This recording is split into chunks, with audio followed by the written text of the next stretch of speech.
The economic crisis, should they fear or welcome this new government, do you think?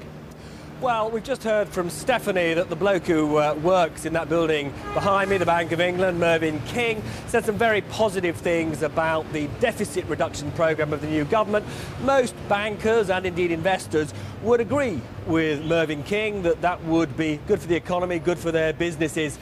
However, we've also got some very strong words in this agreement between the two parties on cleaning up the banking system, making it safe. They've talked about banning unacceptable bonuses.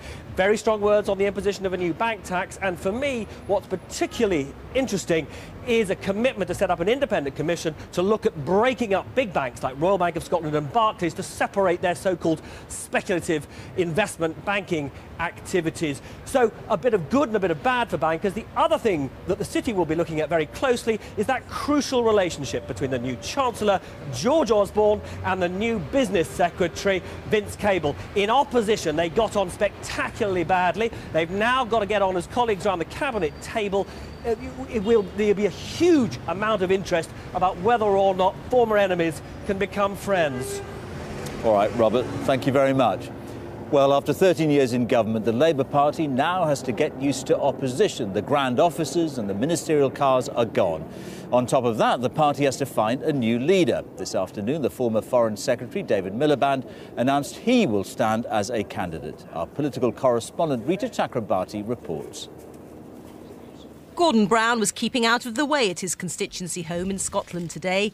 With his departure barely a day old, the starting gun was fired on the Labour leadership race, with supporters of the first man out of the blocks endorsing him before he'd even declared. I'll be supporting David Miliband. I'm supporting David. I will back David Miliband. A few hours later, the man himself emerged, surrounded by his supporters, to make his pitch. I'm standing for the leadership because I believe that I can lead Labour to rebuild itself as the great reforming champion of social and economic change in this country. David Miliband was not just first to declare, he's thought to be the front runner. Aged 44, he was until yesterday Foreign Secretary and is a former advisor to Tony Blair. The race could be a family affair if his younger brother Ed decides to run. He's 40, a former cabinet minister and used to be advisor to Gordon Brown. Other runners are expected to be Ed Balls, who's close to Gordon Brown, Andy Burnham, who was Health Secretary, and John Cruddas, an influential left-wing backbencher. When I say go, 1, 2, 3, we... The traditional new MP's photo has many fewer Labour people now. This afternoon, their acting leader, Harriet Harman, said they'd be an effective and powerful opposition, but their future will be determined by who they choose as leader.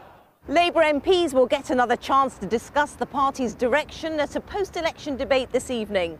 This is Labour's first full leadership contest for 16 years, a chance for the party to regroup and perhaps renew. Rita Chakrabarti, BBC News, Westminster. Our top story tonight. David Cameron and Nick Clegg pledged to put the national